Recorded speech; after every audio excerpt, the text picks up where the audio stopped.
Assalamualaikum warahmatullahi wabarakatuh. Saya Ivanisa Dia Pramesti dari Administrasi Perkantoran Universitas Negeri Yogyakarta angkatan 2019. Di sini saya akan menjelaskan mengenai peningkatan skill komunikasi. Pertama, saya akan menjelaskan mengenai definisi dari soft skill. Soft skill adalah kemampuan dari diri seseorang dalam berinteraksi dengan sesamanya maupun dengan diri sendiri. Selanjutnya ada pengertian dari komunikasi. Komunikasi dapat diartikan sebagai jalannya proses di mana seseorang atau sekelompok orang menciptakan atau menggunakan informasi agar saling terhubung dengan lingkungan sekitar. Berikutnya ada manfaat soft skill. Soft skill dapat bermanfaat bagi siapa saja, baik dalam bisnis maupun kehidupan sosial. Manfaat terbesar soft skill adalah untuk mendukung profesional, peningkatan nilai ekonomis melalui kemampuannya menghasilkan produk dan jasa terbaik, merancang proses paling efisien, memperbesar pangsa pasar, dan lain-lain. Fungsi soft skill terdiri dari beberapa fungsi. Yang pertama yaitu menambah pengetahuan bagaimana cara memotivasi diri dan orang lain. Yang kedua, mengetahui cara menggali dan cara mengembangkan potensi diri agar lebih bermanfaat bagi lingkungan sekitar dan orang lain.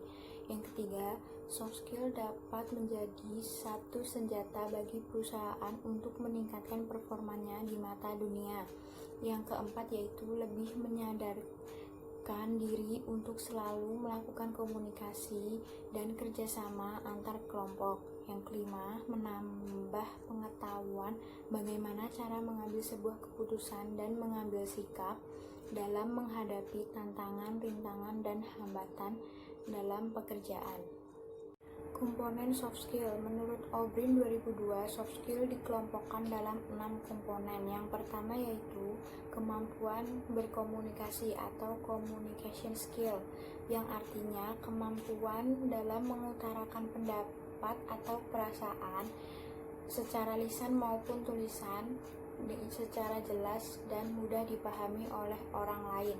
Komunikasi dibedakan dalam 2 jenis. Yang pertama yaitu komunikasi lisan dan yang kedua ada komunikasi tulisan.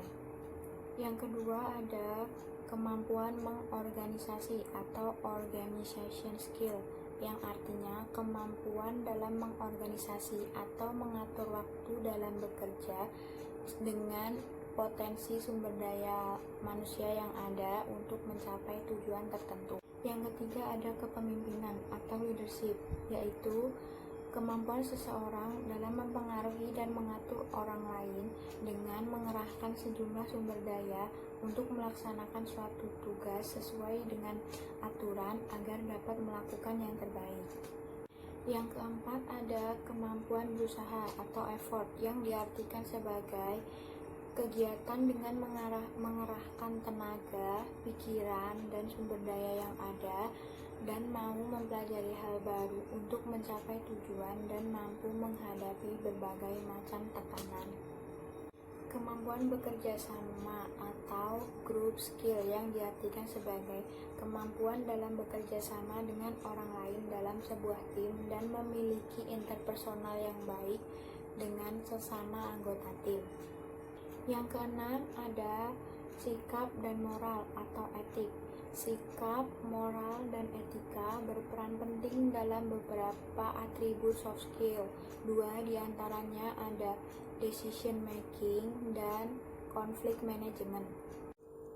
Faktor yang mempengaruhi soft skill. Menurut Syah 2008, terdapat beberapa faktor yang dapat mempengaruhi soft skill seseorang, yaitu ada kecerdasan, bakat, minat, motivasi, dan sikap.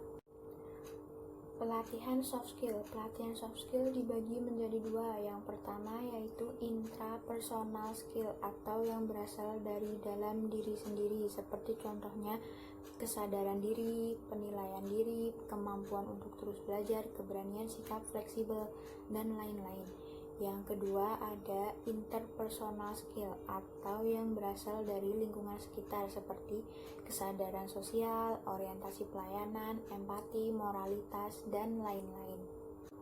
Cara Cara meningkatkan skill komunikasi, yaitu belajar berbicara di depan umum, mempelajari dasar-dasar komunikasi nonverbal, aktif mendengar, memahami audiens, dan memperluas jaringan. Kesimpulannya yaitu, soft skill adalah kemampuan dari diri seseorang dalam berhubungan dan berinteraksi dengan orang lain maupun lingkungan sekitar.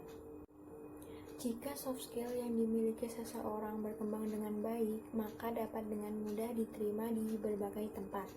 Salah satu hal penting dalam soft skill adalah komunikasi, karena komunikasi merupakan aspek penting dalam pengembangan soft skill.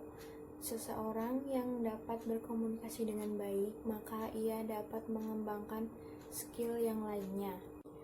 Sekian pemaparan dari saya. Apabila ada salah kata, saya mohon maaf. Terima kasih. Wassalamualaikum warahmatullahi wabarakatuh.